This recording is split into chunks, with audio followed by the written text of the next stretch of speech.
ஆஹா! வேற லெவல் படம் அப்படின்னு நீங்களே சொல்வீங்க. அந்த அளவுக்கு செம்மையான படம் கொண்டு வந்திருக்கிற மசாலா ரொப்பி ரொப்பி சாப்பிட்ருப்பீங்க. மசாலா ரொப்பி ரொப்பி படம் பார்த்துருக்கிறீங்களா? அப்போ இந்த படம் பாருங்கள். ஃபஸ்ட்டு சீனியே ரவியை நமக்கு காட்டுறாங்க. இவன் பேர் ஆக்சுவலி ரவி கிடையாது, ஆனால் உருவின். ஸோ அந்த பேர் நமக்கு வாயில் வராது, அதனால நம்ம ரவினே சொல்லிக்கலாம். ஸோ இவன் வந்து லைஃப் எப்படியெல்லாம் சேஞ்ச் ஆகிடுது இல்லையா அப்படின்னு சொல்லி நின்று ஆஃபீஸில் ஃபீல் பண்ணிவிட்டு தன்னோட கதையை சொல்ல ஆரம்பிக்கிறான். இவன் வந்து ரவி ரொம்ப ஜாலியான டைப்பு, ஃப்ரெண்ட்ஸுங்க கூட ஜாலியாக ஆர்ட் அடிக்கிறது, என்ஜாய் பண்ணுறது. ஸோ வெளியே போயிருக்கிறான். ஸோ கூட இருக்கிற ஃப்ரெண்ட்ஸ் எல்லாருமே அங்கே இருக்கிற பொண்ணுங்களை பார்க்குறாங்க, நல்லா இருக்கிறா அப்படின்னு சொல்லின்னு இருக்கிறாங்க. ஸோ இவன் என்ன சொல்கிறேன்னா, டே அதெல்லாம் பார்க்காத, அந்த பொண்ணெல்லாம் உனக்கு மடங்காது அப்படின்னு சொல்லி ரவி சொல்ல, உனக்கு எப்படி தெரியும்னா எந்த பொண்ணை பார்த்தாலும் எப்படி அப்படின்னு சொல்லி என்னால் சொல்ல முடியும் அப்படின்னு சொல்லின்னு இருக்கிறான். ஸோ ஃப்ரெண்ட் வந்து புது போல இருக்கேவன். ஸோ கூட வேலை செய்கிற கழிக்குவேன். ஸோ ஆச்சரியப்படுறா. சரி அப்போனா ஒன்று பொண்ணு, எல்லா பொண்ணுங்களை பற்றி தெரியும் இல்லையா, அங்கே ஒரு பொண்ணு போகிறா, அந்த பொண்ணு நீ வந்து மடக்கி காட்டு அப்படின்னு சொல்கிறேன். அப்படியே அவன் பார்க்குறான். பார்த்தா அப்படியே அந்த பொண்ணு போகிறது மட்டும்தான் நமக்கு காட்டுறாங்க. அந்த பொண்ணு யார் என்ன எதுவுமே ஃபேஸ்லாம் நமக்கு காட்டல. அவ்வளோதானே, இதோ இப்போ போயிட்டு நம்ம அடக்கி காட்டுறோம் பார்க்குறியா அப்படின்னு சொல்லிட்டு அவங்களுக்குள்ள பெட்டு வைக்கிறாங்க. கிட்டத்தட்ட 5000 ரூபாய் சேலஞ்ச் பண்ணிட்டு போகிறான். ஸோ அப்படியே கேஷுவலாக நடந்து போயிட்டே இருக்கிறான். அந்த பொண்ணு அப்படியே முடிய நகர்த்து அந்த ஃபேஸை காட்டின உடனே அப்படியே அவன் அந்த ஸ்டன் ஆகிட்டு அப்படியே கொஞ்சம் நேரம் நின்றுடுறான். அவ்வளோ அழகு. ஸோ சன்னி லியோன் தான் ஹீரோயின் இந்த படத்தில்.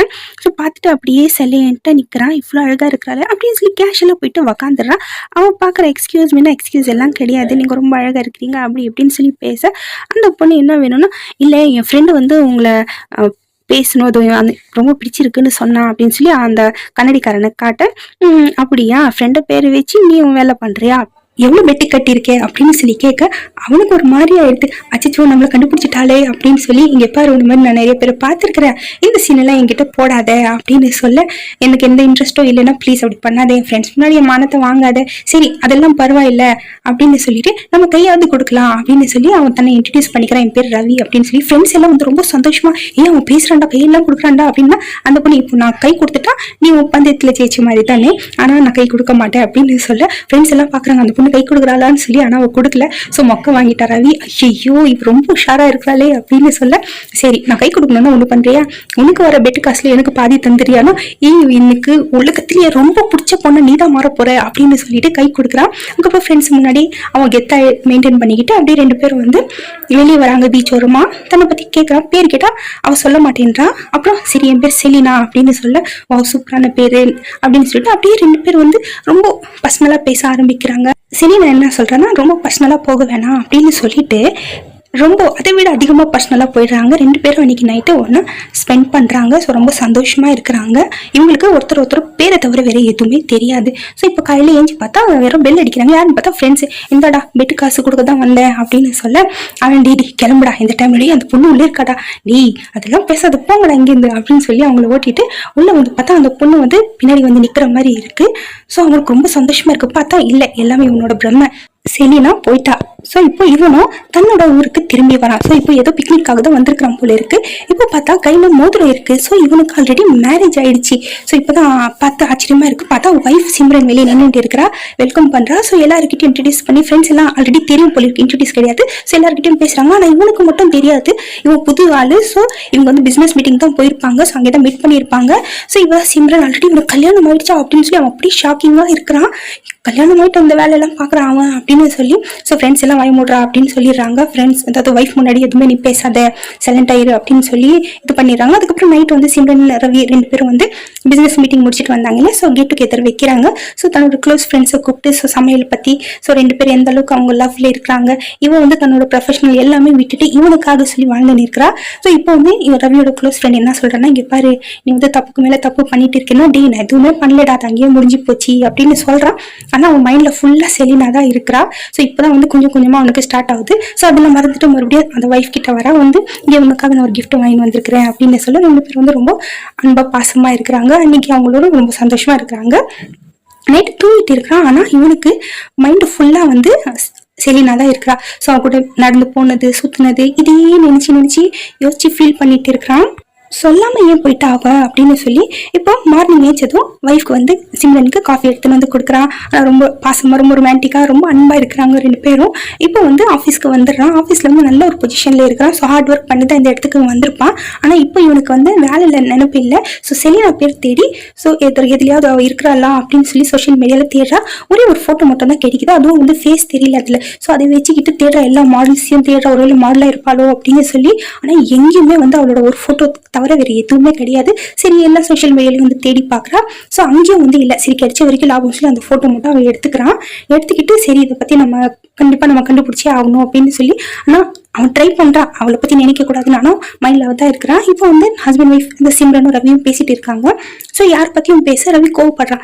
இங்கே பாரு நீங்கள் கண்டவங்க பற்றியெல்லாம் பேசி என் மூட ஆஃப் பண்ணாதே அப்படின்னா நான் உன்னை விட்டுல எங்கேயுமே போக மாட்டேன்ப்பா, அது அடுத்தவங்க கதை அப்படின்னு சொல்லி அவ்வளோ பொசிட்டிவாக இருக்கிறியா அப்படின்னா ஆமான்னு சொல்லி 2 பேர் சந்தோஷமாக இருக்கிறாங்க. இப்போ வெளியே வந்து போயிட்டு இருக்கா. டிராஃபிக்கில் வந்து செலினாவை பார்த்துடுறான். செலினா அப்படின்னு சொல்லி எப்படியாவது அவளை பிடிக்கணும்னு பார்த்தா அதுக்குள்ளே கிரீன் சிக்னல் போட்டாங்க. ஸோ அங்கேருந்து போய் தான் ஆகணும். ஸோ அங்கேருந்து அவன் போயிட்டான். ஸோ மிஸ் ஆயிட்டாலே அப்படின்னு சொல்லி பயங்கரமா ஃபீல் பண்றான். மறுபடியும் வந்து ஆஃபீஸ் வேலையை விட்டுட்டு செலினாவை தேட ஆரம்பிக்கிறான். ஸோ எப்படியாவது அவள் கிடைச்சிட மாட்டாளா, அவளோட அட்ரஸ் கிடைச்சிடாதா, அவளோட ஒரு ஃபோட்டோவாவது கிடைச்சிடாதா அப்படின்னு சொல்லி. ஆனால் எந்த யூஸும் இல்லை, கிடைக்கல. இப்போ வந்து ரவிக்கும் சிம்ரனுக்கும் 5th ஆனிவர்சரி. ஸோ அதுக்காக ஷாப்பிங்க்கு கூப்பிட்டு போயிருக்கிறான் லீவ் போட்டுட்டு வேலையிலேருந்து.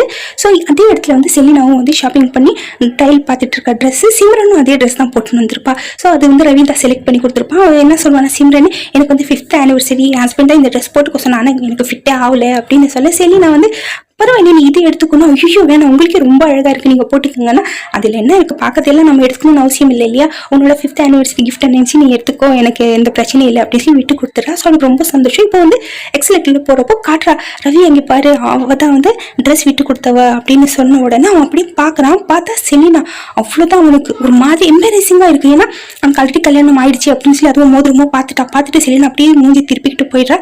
இவனுக்கு ஐயோ நம்ம அந்த பொண்ணை ஏமாத்திட்டோமே அப்படின்ற ஃபீல் இருக்குது. ஸோ இப்போ வந்து டின்னர் பண்ணிட்டு இருக்கிறாங்க எல்லாருமே சேர்ந்து. ஆனால் இவனுக்கு வந்து செலினா பற்றியே இருக்கு. ஸோ எது சிம்ரன் தச்சையெல்லாம் பேச சிம்ரன் மேலே கோவப்பட்டு நீ இப்படி தான் பண்ணிட்டு இருப்பியா எப்போ பார்த்தாலும் அப்படின்னு சொல்லி பயங்கரமாக திட்டி விட்டுட்டான். ஃப்ரெண்டு சொல்கிறேன் என்னடா இப்படி பேசுறேன்னா இப்போ எல்லாரும் என்னை திட்டாங்க, இப்போ உனக்கு நிம்மதியா இதானே உனக்கு வேணும் அப்படின்னு சொல்லி திட்ட. சிம்ரனுக்கு முடியல, நான் என்ன சொல்லிட்டேன்னா ஆமா நீ எப்போ பார்த்தாலும் சிம்பத்தி கிரியேட் பண்ணிட்டே இருன்னு சொல்லி கத்திட்டு போயிடுறான். இவனோட வேலை என்னன்னா பெரிய பெரிய பிஸ்னஸ் மீட்டிங்கு, பெரிய ஏதாவது லான்ச் பண்ணணும்னா அதெல்லாம் ஆர்கனைஸ் பண்ணுவாங்க இல்லையா பார்ட்டி, அது பண்ணுறது தான் இவன் வேலை. ஸோ இப்போ ஃப்ரெண்டு கூப்பிட்டு கத்துறான், ஏன்டா நைட் அப்படி பிஹேவ் பண்ண பாவுண்டா அந்த பொண்ணு அப்படின்னா நான் செலினாவை பார்த்தேன் அப்படின்னு சொல்லி எல்லாமே சொல்ல அவன் ஃப்ரெண்டு திட்டுறான். அதுக்காக இப்படி பண்ணுவேன் அப்படின்னு சொல்லி. சரி அவன் திட்டினதுக்கும் வந்து நான் பண்ணது தப்பு தானே அப்படின்னு சொல்லிட்டு சிம்ரன் கிட்ட வந்து சாரி கேட்குறான். அதுக்கப்புறம் ஆனிவர்சரி அந்த ட்ரெஸ் போட்டுட்டு வரா. மறுபடியும் இவங்க வந்து அந்த கோவத்தெல்லாம் விட்டு இவங்க 2 பேரும் ரொம்ப சந்தோஷமா இருக்கிறாங்க. ரவி ஒரு பார்ட்டியாக ஆர்கனைஸ் பண்ணி கொடுத்துருப்பான் இல்லையா. ஸோ அங்கே வந்து நகை வந்து லான்ச் பண்ணுறாங்க புதுசாக. ஸோ அது எல்லாமே லான்ச் பண்ண ரொம்ப சூப்பராக இருக்குது அப்படின்னு சொல்லி பாராட்டுறாங்க. அந்த நகை கடை ஓனர் இருக்கிறாரு இல்லையா, அவர் வந்து ரவியை கூப்பிட்டு வந்து பாராட்டுறாரு. ரொம்ப சூப்பராக ஆர்கனைஸ் பண்ணியிருக்கீங்க, எனக்கு ரொம்ப ரொம்ப பிடிச்சிருக்கு அப்படின்னு சொல்லிட்டு. சரி என் ஒய்ஃபை மீட் பண்ணுங்க, என் ஒய்ஃப் பேர் வந்து அம்பர் அப்படின்னு சொல்லி தான் ஒய்ஃபை வந்து கூப்பிட்டு ரவி இன்ட்ரடியூஸ் பண்ண வைக்கிறாங்க. ரவிக்கு அப்படியே ஷாக்கு, ஏன்னா அது வந்து செலினா. ஸோ இவன் வந்து பேர் கூட போய் தான் சொல்லியிருக்கிறா. ஸோ இவ்வளோ ஆல்ரெடி மேரிட் அப்படின்னு சொல்லி தெரிஞ்ச உடனே அவனுக்கு எங்கேருந்து காண்ட் ஆகுதுன்னு தெரியல, அப்படியே அவன் மூஞ்சியே மாறி போகுது. அதுக்கப்புறம் உட்காந்து ட்ரிங்க் பண்ணுறான். அதை பண்ணக்கூடாது ஆனால் அவன் வேலை டைமில், ஆனால் அவன் வந்து பண்ணிடுறான். அப்படியே முறைச்சி பார்க்குறான், இப்படி ஏமாத்திட்டாலே அப்படின்னு சொல்லி. ஏதோ இவன் தப்பே பண்ணாத மாதிரி அவன் மட்டும் தப்பு பண்ண மாதிரி பயங்கரமாக கோப்பட்டு அப்படியே வாஷ்ரூமுக்கு போனால் பின்னாடியே போயிடுறான். கத்துறா, இங்கே என்னடா பண்ணுறேன்னா நீ என்ன ஏமாத்தினியா, ஏன் நீ போய் சொன்ன, பேர் கூட போய் சொல்லிட்டியே அப்படின்னு சொல்லி. இப்போ என்ன ஆச்சு, நீ மட்டும் என்ன ஒழுங்கா அப்படின்னா அதை பற்றிலாம் பேசாத, நான் உங்ககிட்ட பேசியே ஆகணும் அப்படின்னு சொல்லி. சரி நித்ரா இங்கெல்லாம் கலாட்டா பண்ணாத, தயவு செஞ்சு நான் என்னோட நம்பர் தரேன், நம்பருக்கு நீ கால் பண்ணு அப்படின்னா கொடுத்துட்டு போக பார்க்க பிடிச்சிக்கிறான். இரு நான் கால் பண்ணி பார்க்குறேன், நீ அதுவும் பொய்யா கொடுத்துருப்பேன் அப்படின்னு சொல்லி கால் பண்ணி பார்க்குறான். அப்படியே அவளுக்கு கோவம் வந்து அங்கேருந்து போயிடுறா. இப்போ வந்து கொடுத்த நம்பருக்கு கால் பண்ணுறான். கால் பண்ணிட்டு நான் ரவி அப்படின்னு சொன்னவொன்னே ஹஸ்பண்ட் கூட தான் இருக்கிறா இப்போ. ஸோ பேர் கேட்டவுடனே ஃபோன் கட் பண்ணி விட்டுறா. கட் பண்ணிட்டு நேராக அவள் வீட்டுக்கு வந்தவொடனே தான் குழந்தைய தான் பார்க்க போறா. ஸோ ஆல்ரெடி இவங்களுக்கு வந்து ஒரு குழந்தையும் இருக்கு. ஸோ அழகாக இருக்கிறதால அதெல்லாம் தெரியல போல இருக்கு ரவிக்கு. ஸோ குழந்தைய வந்து நல்லபடியாக பேசி பாட்டிக்கு போயிட்டு வந்தாங்க இல்லையா. ஸோ நீ சாப்பிட்டியா செல்லம் என்ன ஏதுன்னு சொல்லி விசாரிக்கிறா. இப்போ வந்து இவன் மெசேஜ் பண்ணுறான் நினைக்கிறான். சரி இவ வந்து கால் தான் ரெஸ்பான்ஸ் பண்ண மாட்டேன்றா, அட்லீஸ்ட் மெசேஜாவது பார்த்து ஏதாவது ரெஸ்பான்ஸ் பண்ணுவான்னு சொல்லி. ஆனால் அதையும் வந்து அவள் கண்டுக்கல, இக்னோர் பண்ணுறா. ஸோ ஃபுல்லாக நான் மீட் பண்ணணும், நான் அவனை பார்க்கணும் அப்படின்னு தான் அவன் எழுதி வச்சிருப்பான். இப்போ வந்து ஹஸ்பண்ட் கிட்டே பேசிகிட்டு இருக்கா. ஸோ ஹஸ்பண்ட் வந்து ரொம்ப நீ என் லைஃப்பில் வந்தது ரொம்ப லக்கு அப்படின்னு சொல்லி ரொம்ப நல்லபடியாக சந்தோஷமாக பேசினு இருக்காங்க. அவங்க வந்து ஹாப்பி மேரிட் லைஃப்பில் வாழ்ந்துன்னு இருக்கிற கப்பல்ஸு. ஸோ இங்கே வந்து சிம்ரன் சொல்லிட்டு இருக்கா, என் லைஃப் நல்லா இருந்துச்சு, இப்போ தான் ரவி மாறிட்ட மாதிரி எனக்கு ஃபீல் ஆகுதுன்னு சொல்லி. இப்போ ரவி ஆஃபீஸில் காட்டுறாங்க, அவன் எந்த ஒரு வேலையிலையும் இல்லாமல் செலினாவுக்கு கால் பண்ணிகிட்டே இருக்கான். அம்பரெல்லாம் வேணாம், நம்ம செலினானே வச்சுக்கலாம். செலினான்னு கால் பண்ணி பார்க்குறான், எடுக்கவே இல்லை. வந்து அப்படி எல்லாத்தையும் தூக்கி போட்டு உடைக்கிறான். ஃப்ரெண்டுக்காரன் பார்க்குறான், ஸ்டார்டிங்லேருந்து இவனோட பிஹேவியர் சரியில்லையேன்னு சொல்லி. இப்போ அம்பர் சொல்லி தேடி செக் பண்ண உடனே அவளோட ஃபோட்டோ கிடைச்சிருக்கும். ஸோ இப்போ ஃபோன் பண்ணி அட்ரஸ் கேட்குறான். ஸோ நான் வந்து கிஃப்ட் அனுப்பணும், ஸோ அட்ரஸ் கொஞ்சம் சொல்லுங்க, நான் ஆஃபீஸ்லேருந்து கால் பண்ணுறேன் அப்படின்னு சொல்லி அவங்களும் அட்ரஸ் கொடுத்துட்றாங்க. இப்போ செல்லை அட்டென்ட் பண்ணல இல்லையா கால், அதனால டைரெக்டாக வீட்டு நம்பர் கிடைச்ச உடனே வீட்டுக்கே கால் பண்ணி பார்க்குறான். அவங்க மாமனார் தான் எடுக்கிறாங்க. எடுத்துட்டு யாரோ ஃபோன் பண்ணியிருக்காங்க அப்படின்னா அட்டென்ட் பண்ணி பேசுகிறா. பார்த்தா ரவி அப்படியே கடுப்பாயிடு, எனக்கு எவ்வளோ தைரியம் தான் நீ வீட்டுக்கு பண்ணுவேன். ஆமாம், நீ செல்ல ரெஸ்பான்ஸ் பண்ண, நான் என் வீட்டுக்கு பண்ண போகிறேன், நீ ஏன் உனக்கு இந்த மாதிரி நடந்துக்கிறேன்னா அதெல்லாம் தெரியாது, நான் உன்னை மீட் பண்ணணும், நீ வருவியா மாட்டியா, நாளைக்கு காலையில் 9 மணிக்கு நீ என்னை மீட் பண்ண வர அப்படின்னு சொல்லி அவளும் வந்துடுறா. வந்து ஒன்று போயிட்டு கட்டி பிடிச்சிக்கிறோம், ரொம்ப மிஸ் பண்ணேன் நான் ஒன்று அப்படின்னு சொல்ல அவளும் அதே மாதிரி தான் சொல்கிறா. ஆனால் கொஞ்ச நேரத்துலேயே நமக்கு காட்டுறாங்க இது எல்லாமே வந்து அவனோட ட்ரீம் தான். ஸோ அவள் ரியலாக இன்னும் வரவே இல்லை அந்த இடத்துக்கு. ஸோ இவனுக்கு வந்து பைத்தியம் பிடிச்சிருக்கு, ஆனால் அவளுக்கு இல்லைன்னு சொல்லி இவனுக்கு இன்னும் தெரியல. ஸோ ஹக் பண்ண போய் அப்படியே தள்ளி விட்டுறான், தூரமாயிடுறா. எதுக்கு எனக்கு கூப்பிட்டேன், எனக்கு நிறைய வேலை இருக்குது, நீ இந்த மாதிரிலாம் பிஹேவ் பண்ணாது, எனக்கு சுத்தமாக பிடிக்கல அப்படின்னு சொல்ல. இப்போ என்ன நான் பண்ணிட்டேன், எதுக்கு நீ இப்படி பண்ணுற, விடு சாரி அப்படின்னு சொல்லி. இந்த மாதிரி சாரி புரியலாம் என்கிட்ட வேணாம், நீ ஒழுங்காக உன் வேலையை பார்த்துட்டு இரு, உனக்கு எனக்கு எந்த சம்மதமும் கிடையாது, நீ லைஃப்பில் வந்து இந்த மாதிரி டார்ச்சர் பண்ணாது. என்ன நான் டார்ச்சர் பண்ணுறேன்னா, டார்ச்சர்னா என்ன தெரியுமா உனக்கு அப்படி. அதுக்குள்ளே வந்து ஸ்கூல்ல அந்த ஃபோன் வருது, குழந்தை வந்து விழுந்துட்டான் அப்படின்னு சொன்னா அவன் டென்ஷன் ஆயிடுறா.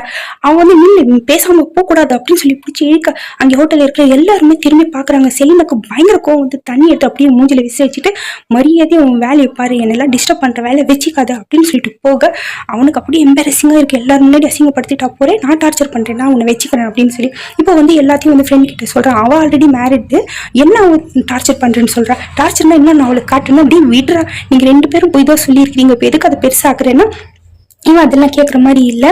ஸோ நான் விட மாட்டேன் அப்படின்ற ஒரு மைண்ட் செட்லேயே வந்து ஃபிக்ஸ் பண்ணிட்டு இருக்கிறான். இப்போ பொண்டாட்டியோட ஃபோட்டோ இருக்கு இல்லையா, அதை தூக்கி தள்ளி விட்டுடுறான்.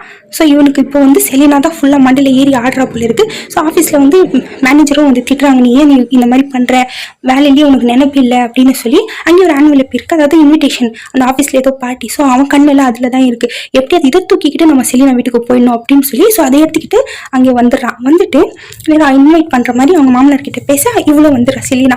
ஐயோ இவன் என்ன இங்கே வந்துட்டானே அப்படின்ற மாதிரி பார்க்க.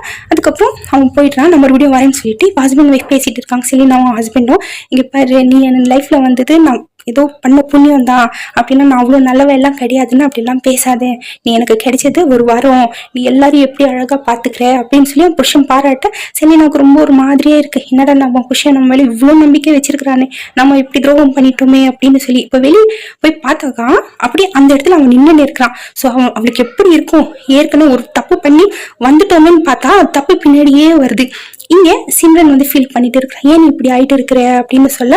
இவனுக்கு வந்து மனசால நினைப்பெல்லாம் செலினா கிட்ட தான். இப்போ வைஃபை சால்வ் பண்ணும் அப்படின்னு சொல்லி, சாரிமா என் ஒர்க் ப்ரெஷர் அப்படின்னு சொல்லிட்டு அப்போ ஹக் பண்ணிக்கிறான். ஆனால் இவனுக்கு நினைப்பெல்லாம் செலினா கிட்ட மட்டும்தான் இருக்கு.